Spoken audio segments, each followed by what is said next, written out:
My wife surprised me during our fancy dinner on our 5th anniversary. She told me she wants to see other people, even though we're married. I felt confused and hurt. I think if someone wants that, they should talk about it openly or consider getting divorced. But she didn't agree. She said if I really loved her, I'd let her do it. I couldn't understand how we got to this point. I had planned a special dinner with expensive gifts, hoping to make her happy. Instead, she seemed distant and uncomfortable.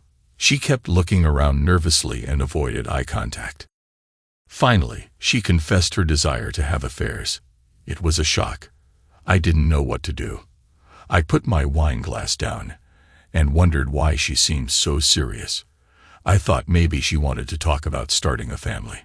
We discussed it before, but decided to wait until we were more settled in our careers and had more money saved up. Now that we had achieved those goals, I was excited about the idea. But her avoiding eye contact made me worried she might not feel the same. Usually, when someone wants to talk about starting a family, they smile and look directly at you. But this time was different. "I've been thinking a lot," my wife Andrea said, her expression serious.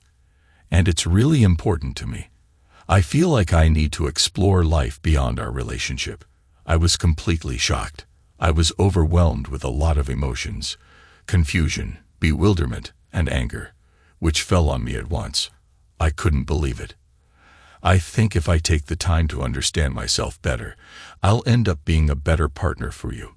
I was at a loss, experiencing a mixture of emotions as I sat and tried to make sense of what she had just said. "I'm sorry, what?" I interrupted her by placing my hands on the table and looking straight into her eyes, the expression of which reflected my complete confusion. She turned away without meeting my gaze and continued talking. "Rob, I want to be in other relationships," Andrea said. "I want to talk to you about it now so there are no surprises later." I felt really disappointed and my heart raced. "What do you mean by other relationships, Andrea?" I asked. Her answer was unclear. "Maybe different types," she said. I felt even more confused, and it was hard to breathe. I tried to stay calm as I asked, "What do you mean, Andrea? Are you talking about dating other men? Do you want to be unfaithful and expect me not to mind while you're dating other guys?" My voice rose, and I suddenly noticed that the nearby diners could hear our conversation. "Please be quiet, dear. We don't need everyone eavesdropping on us," Andrea whispered urgently, trying to calm me down. I realized that she was planning to break the news to me in a public place to avoid a scene. She surprised me, which made me feel sick and made knots in my stomach. All I could say was a confused, "Why? Why do you want to date other men, Andrea?" She replied that she needed space to find herself. I couldn't help but ask, "What do you mean, Andrea? Are you saying you want to be close with other men? Are you thinking of ending our relationship?" She assured me she wasn't leaving me, that she loved me deeply and saw a future with me. But she said she needed time to explore parts of herself she hadn't before. She wanted my permission to do this, promising it was only temporary. She said she'd come back to me once she figured things out. This was the last thing I expected to hear. On our 5th anniversary dinner, Andrea shocked me by saying she wanted to be with other men. She expected me to agree without question. I was speechless and couldn't think straight. I got up calmly, finished my wine, put the glass down, and left the restaurant quietly. "I don't know where you're going, but I suggest you take a taxi home," I said. After leaving the restaurant, I found my car, started the engine, put it in gear, and drove off without having a clear idea of the goal. My head was splitting from the pain that started from behind and spread throughout my body. The time and place were blurred by a haze, and the next morning, when I woke up in the car, I was struggling to make sense of the surroundings. Getting out of the car, I stretched and yawned, trying to make sense of the events of the previous night and desperately hoping that it was just a bad dream. With a full bladder and a strong desire for coffee, I knew I needed to collect my thoughts before heading home. Finding a secluded spot in the bushes nearby, I returned to the car, started the engine, and went in search of a much-needed cup of coffee. I quickly made myself breakfast and washed it down with coffee, trying to figure out what to do in this situation. The idea of my wife dating other men was completely unacceptable to me. It would undoubtedly lead to the collapse of our marriage. Even though Andrea told me her feelings, I still wondered if she meant what she said. Maybe she's going through a tough time and escaping reality. I'm not sure because I'm not an expert in mental health. I checked my phone and realized it had been off all night. When I turned it on, I saw lots of missed calls and messages from Andrea, worried about me. I wasn't ready to face her yet, but I knew I couldn't avoid it forever. I ignored her messages and kept moving forward. I sat down with some coffee and a big breakfast, trying to figure out what to do next. When I got home, Andrea asked, "Where were you all night, honey? I was so worried about your safety. I thought you might have had an accident and got stuck," she said with a worried expression on her face. She tried to kiss me, but I took a step back and told her, "I decided to start my day with a refreshing shower before we start a serious conversation. You mentioned your journey of self-discovery last night, and we need to talk about it."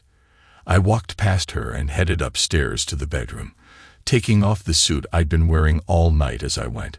Standing under the jets of hot water, I thought about the important things I had to tell her. Not knowing what the outcome would be, I felt a desire to act and find out if our marriage had been preserved, or if she was saying goodbye to it.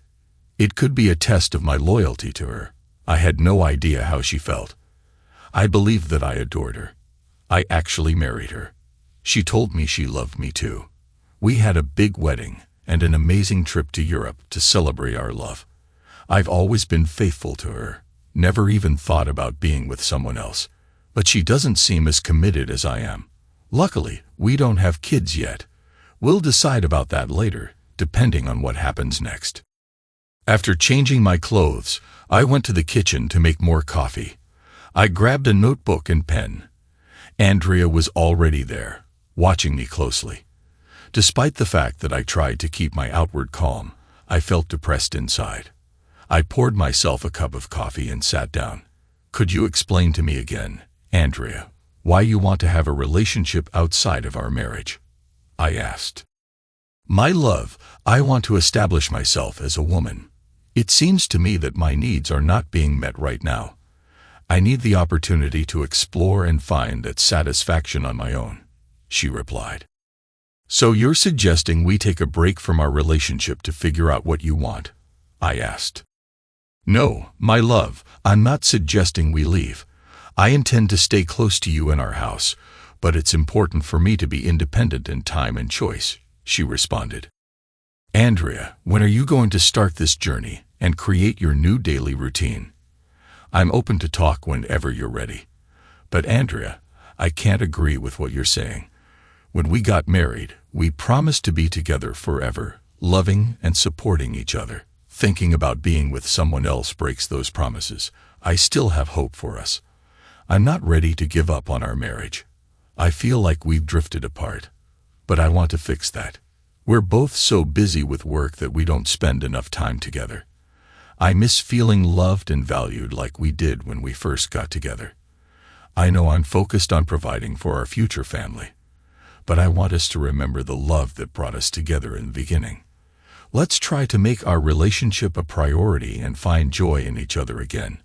Let's work together to achieve the dream we talked about when we got married, like paying off the debt for this house," I said, my anger building, but I knew I had to stay calm.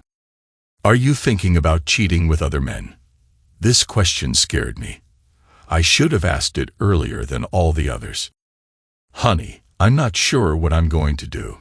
If the opportunity presents itself, I might think about it," she replied. "So you're thinking about betraying me?"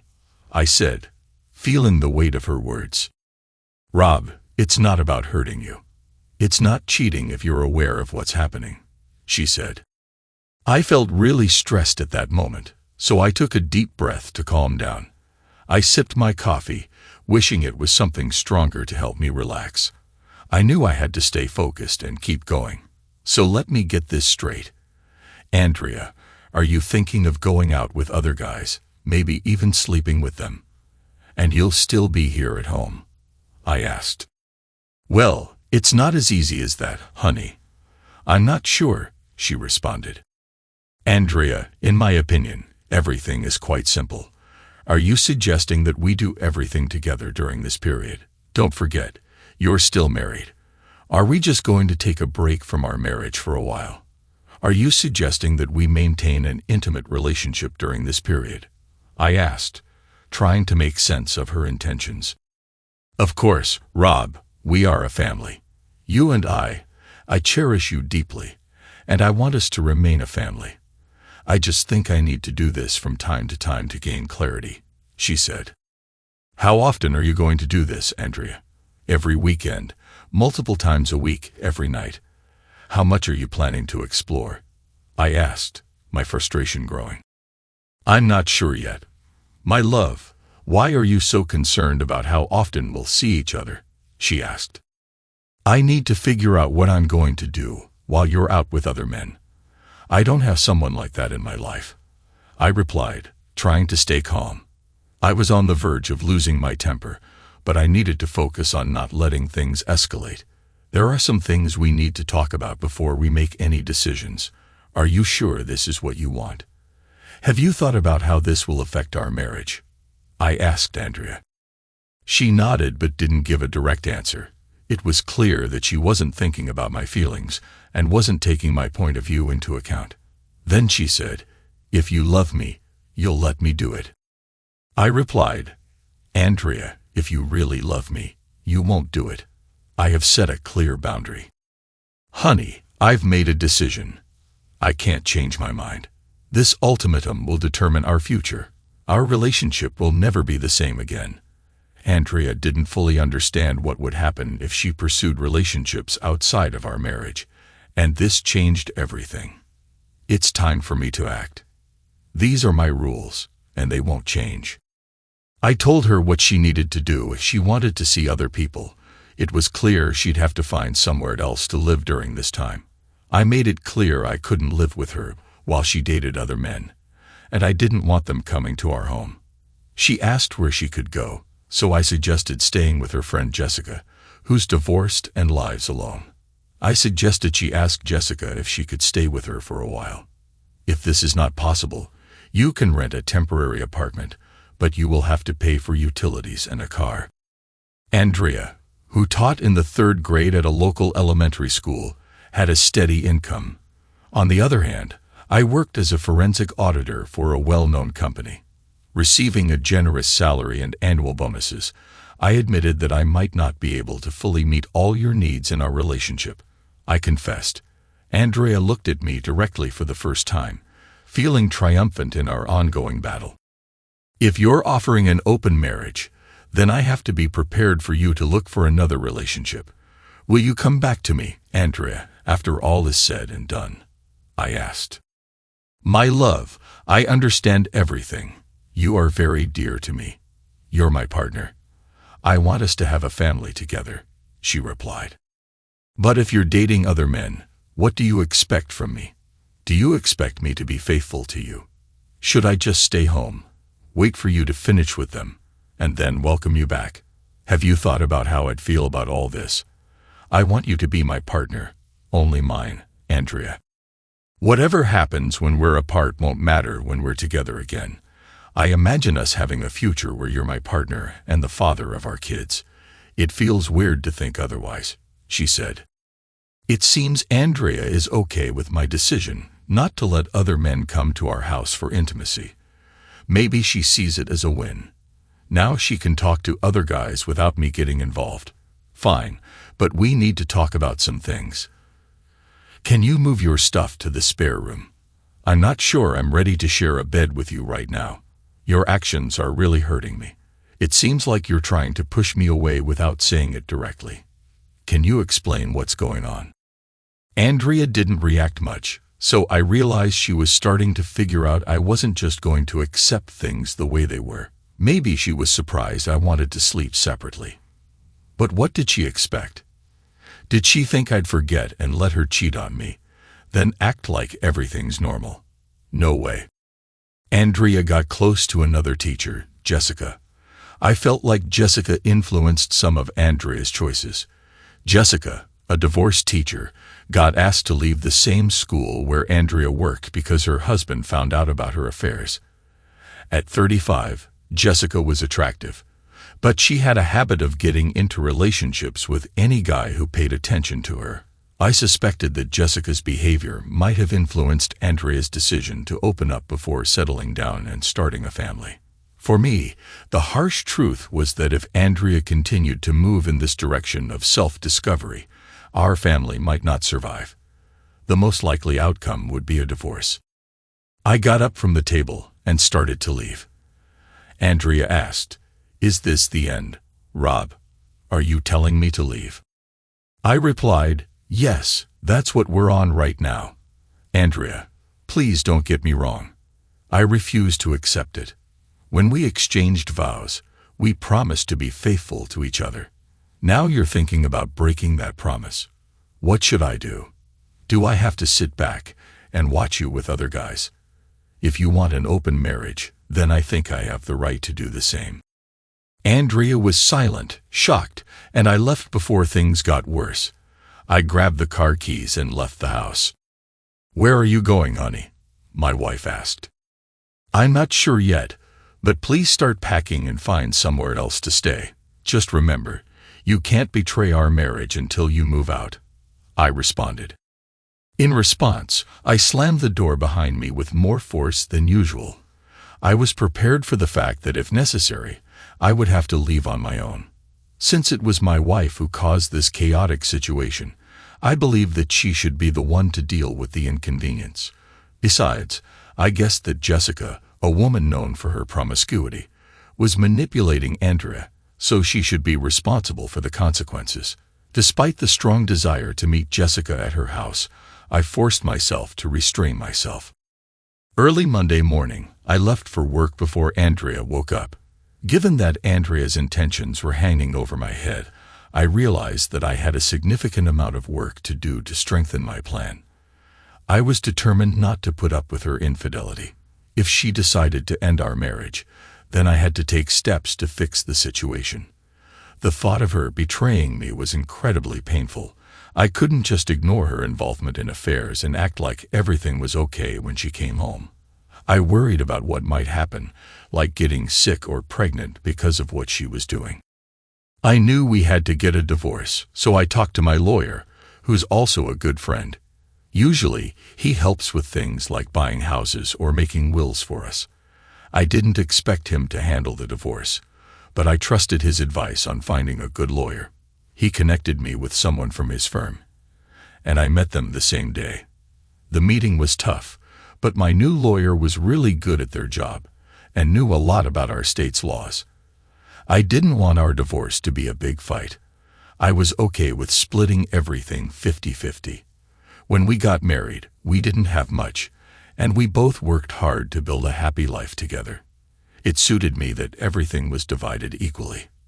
After all, I have a heart. I prepared the necessary papers and kept them until I had concrete evidence that my wife had actually dated other men. Until then, it was only a preliminary measure on my part. The weeks seemed to fly by at a snail's pace. I tried to spend as little time at home as possible, preferring to leave the house every evening, usually to the gym to relieve stress. I noticed that Andrea was with Jessica a lot, and on Thursday she told me that she would stay with her for a few weeks until she found a more suitable place. I realized that the place I had set aside for her would give her the opportunity to spend time with her boyfriends without my interference. Most likely Jessica will accept her partners as well, which will create a good company. The situation was a disaster. Just a week after our 5th anniversary, my wife said she wanted to have affairs. She packed her things to leave. But then she hesitated. "Honey, I don't want to go. Can we fix this so I can stay? I love you so much and I want our marriage to be better," she said, looking at me with pleading eyes. I replied, Andrea, if you truly loved me and wanted our marriage to improve, you wouldn't be leaving. I want you to stay, but I can't accept you being with other men while still being my wife. I love you, but I can't put up with this kind of behavior. Let's go to a marriage counseling session together to solve our problems. If you don't want to, I don't know what else to say. Just go away.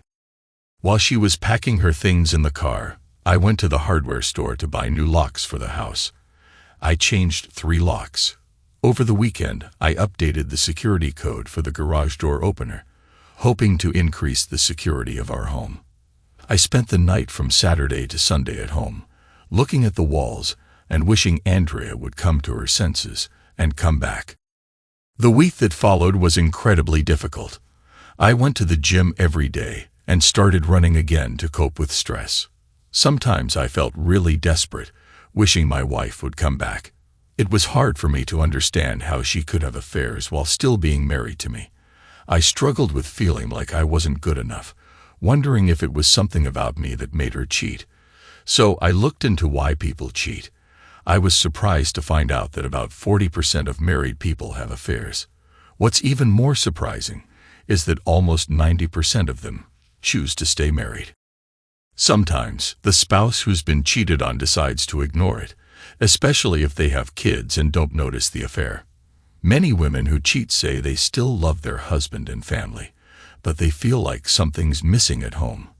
Running a household and taking care of kids takes up so much time that there's not much left for the relationship with their spouse. They want to feel special and loved by someone who's focused on them, not just talk about chores or kids after being intimate. Maybe the key to a good marriage is treating your spouse like you would a lover, instead of getting divorced and focusing only on the physical side. Should I surprise my wife at the club where she's going with Jessica? People cheat for different reasons. Sometimes it's because they're unhappy or feel distant from their partner, or they want to get back at them for cheating. Some women say they cheat to try to save their marriage. I'm not sure about that, but researchers studying adultery have found it to be true. Marriage is a complex institution that requires constant dedication to maintain the bond between partners. A partnership in which both parties agree to extramarital affairs rarely lasts long. Emotional attachments are formed, which eventually lead to a feeling of betrayal. Polyamorous relationships, which often lead to divorce, can be no less difficult and stressful, especially if they involve children. The additional risk of contracting sexually transmitted diseases only further complicates the situation. In my opinion, monogamy is the best option for a successful marriage. If both spouses do not share this belief, they may be incompatible as spouses and should consider finding partners who match their values. It is important to think about whether your neglect of your partner has put you off. I wonder if I didn't give her the attention she deserved by focusing on what I thought was necessary to create a better life for us. Was I wrong about my priorities? I can't say for sure. I only know that I felt unhappy when my wife decided to leave our house and be with other men, looking for something that, in her opinion, I could not offer. I didn't think her choice would benefit our relationship. Another sad week has passed. I resisted the urge to contact my wife and received only one message from Andrea, asking me to forward her mail. Her messages were cold and contained no signs of wanting to rebuild our marriage. It was clear that she was moving on and looking for a new relationship, perhaps even with several partners, for the sake of pleasure. Intrigued by her new dates, I thought about following her and seeing where she and Jessica went. I drove past the apartment several times, but I fought the temptation to stop. I knew I couldn't stand constant surveillance. I needed to let her decide on her own. If I didn't, she might never come back. Every day the chance of us fixing things got smaller, but the longer she stayed away, the less I wanted her back. After a month of not hearing from her, Andrea showed up at the house unexpectedly. She couldn't open the door with her key, so she had to ring the bell and knock. When I opened the door, I asked her, "What brings you here today, Andrea?" She looked surprised and said, "My key isn't working anymore. What's going on?" I kept a serious face and told her, "I changed all the locks." When she tried to come in, I blocked her and asked, "What do you need, Andrea?" I came back to pick up a few things that I forgot when I moved in with Jess.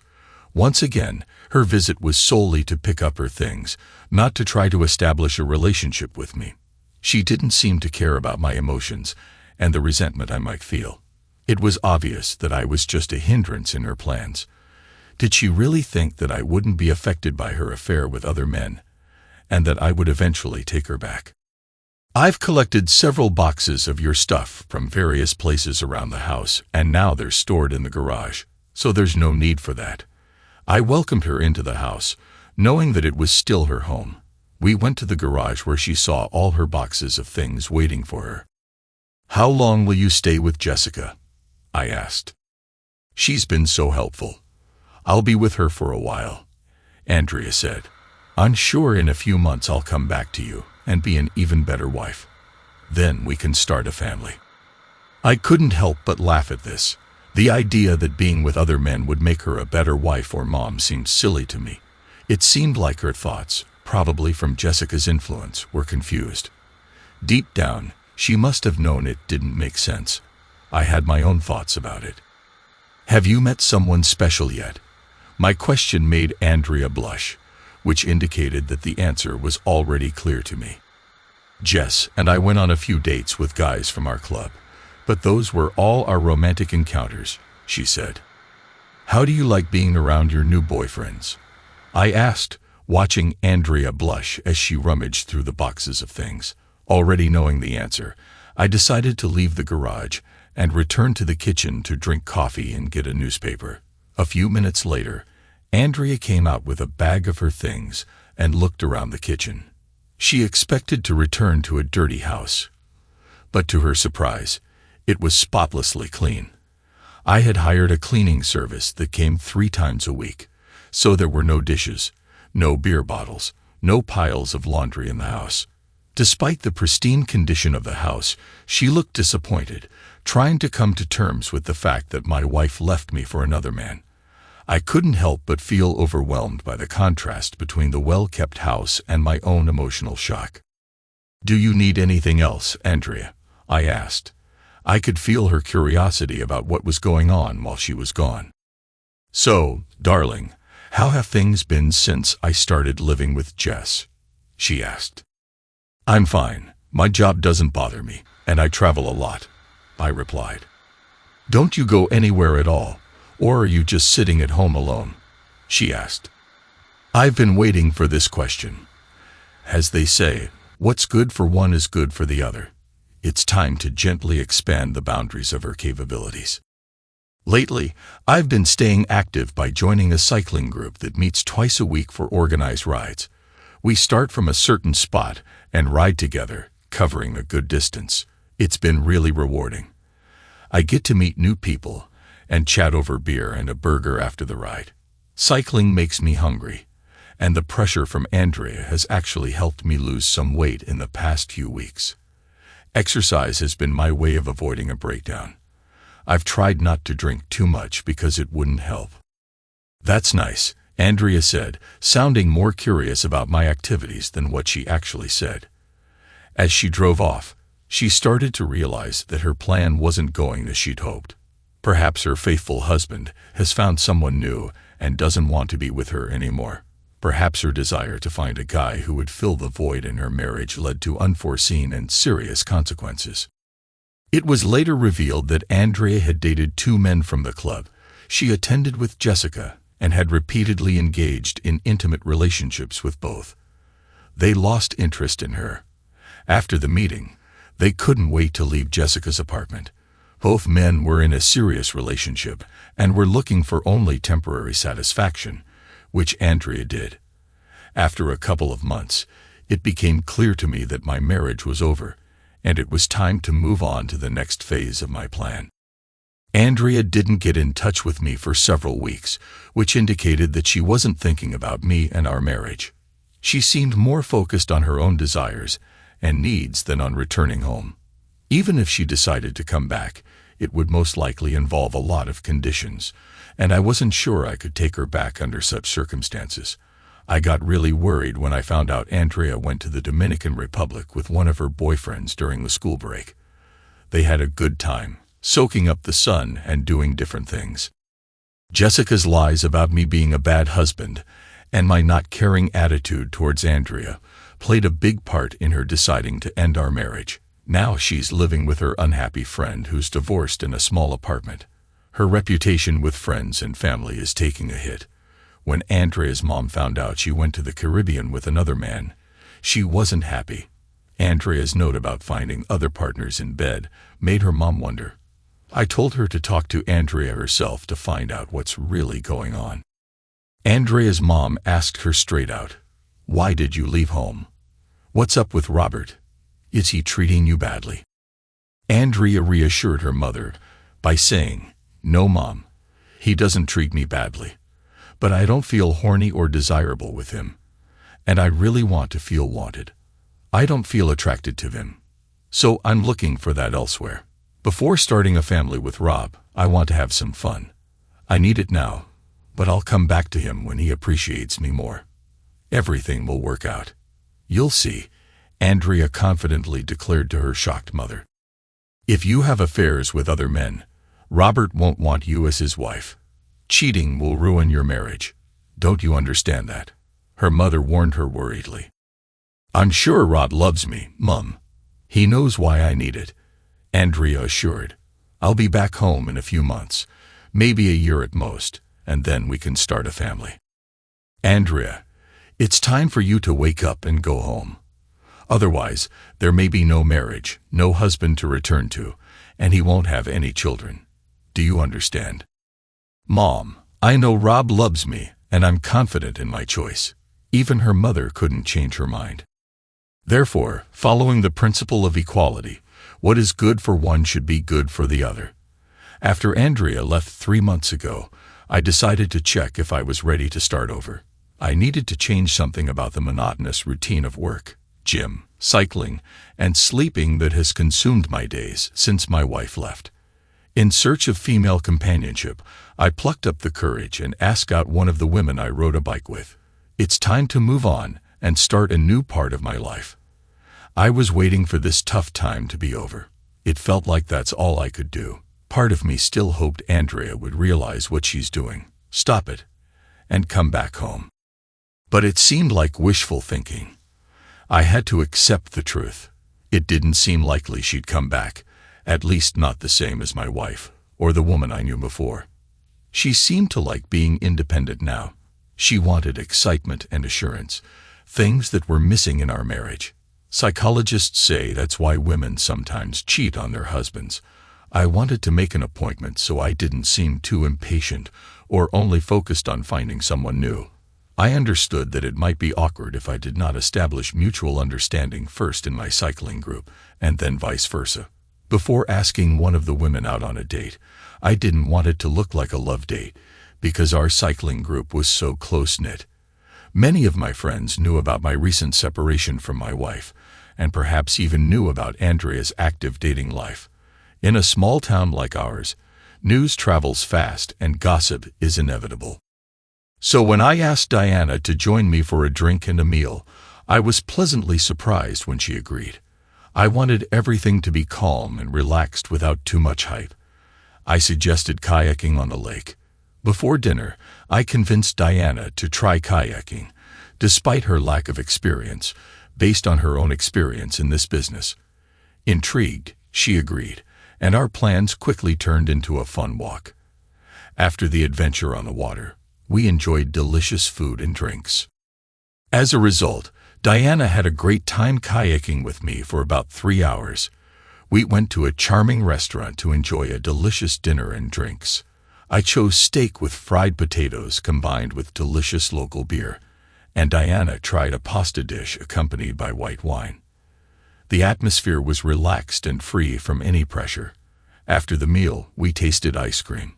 I drove Diana home, expressing my gratitude to her for a wonderful day. When I bent down to kiss her on the cheek, she surprised me by clinging to my lips.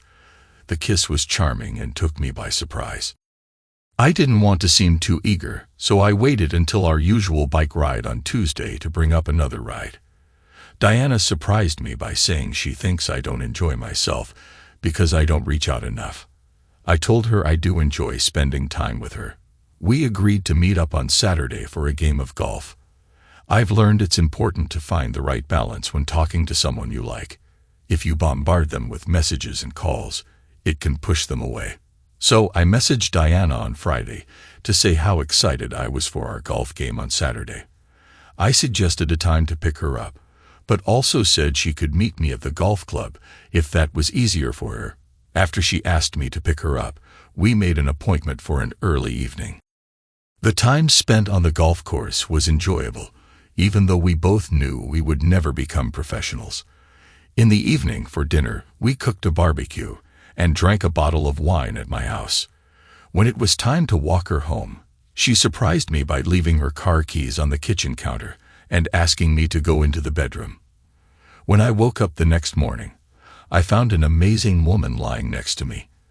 When her hand casually rested on my body, I couldn't help but admire Diana's striking facial features. Her long dark hair cascaded down her back, complementing her captivating green eyes and flawless skin. The faint scar on her chin, left over from a childhood accident, seemed to only accentuate the beauty of her face. With her tall stature and slender figure, she weighed little and was distinguished by exceptional physical fitness. Diana worked as a nurse in the children's section of a nearby hospital and always showed real kindness in everything she did. There was something about her that drew me in right from the start. We had breakfast together on my patio, but soon the conversation turned to me and my plans, especially about my divorce. It was a sensitive topic, and I could tell where it was heading. Diana wanted to know my intentions before getting too involved emotionally, which was fair. No woman wants to spend time with someone who might go back to their ex later on.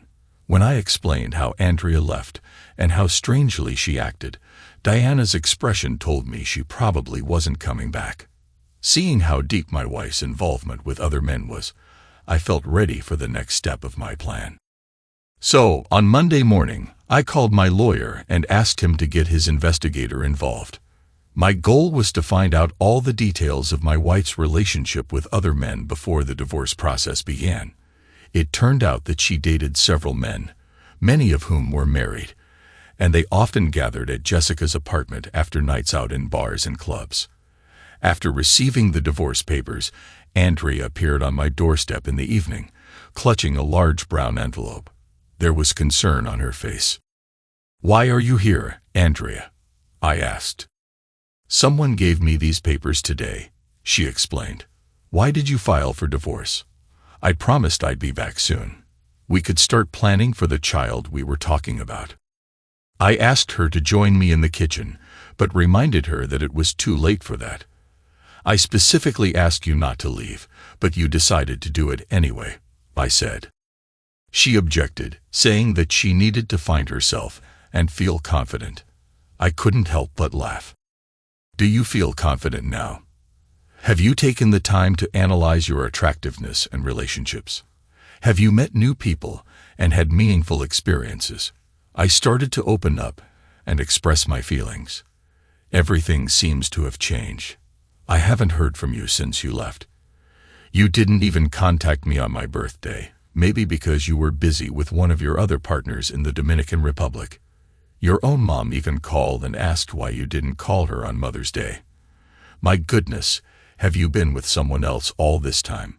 I love you a lot, and I understand I might have pushed you away. I'm going home today. I'm sorry, but you can't come back. I'm still your spouse, but by the court's decision, you can't be near this house until the divorce is finished. I won't inform on you, but you have to leave.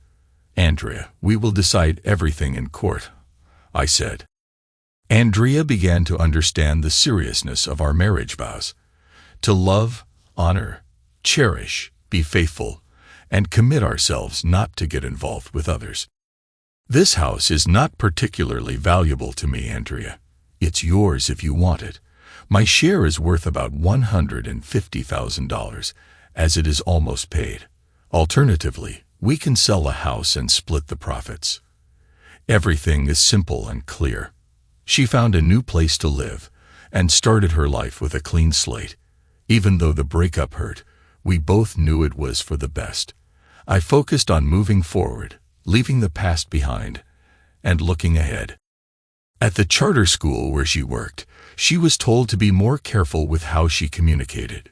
It turned out some parents were worried because she was dating multiple people from our community, and they didn't want her to influence the students. Most of the complaints came from moms who didn't like the idea of a woman teaching their kids. Some people thought maybe some dads had romantic relationships with her. She got diagnosed with a non-life-threatening sexually transmitted disease. She had to stop having sex for a year, which wasn't a big deal because she was already pregnant. Later, we found out one of her partners was the reason she got sick. She hadn't been taking birth control and had been drinking a lot. We don't know who the child's father is. My divorce from Andrea is finally done, and I'm free from her. It's been almost a year since things got tough with Andrea. During this time, I bought a new house, got a promotion at work, and most importantly, Diana and I moved in together. We have 2 exciting news to share. We're getting married this summer, and we're expecting our first baby by Christmas. Andrea keeps calling me and finding me in bars, but I always tell her I'm happy with someone else. 3 years later, Andrea got married, but it didn't go well. Her husband is a questionable person. Andrea's mom says Andrea often has bruises on her face, but stays with him and raises her daughter from another man. Thanks to everyone who took the time to listen to today's stories. If you enjoyed it, please consider liking and subscribing if you haven't already. Feel free to share your thoughts on the events in the comments below. Take care.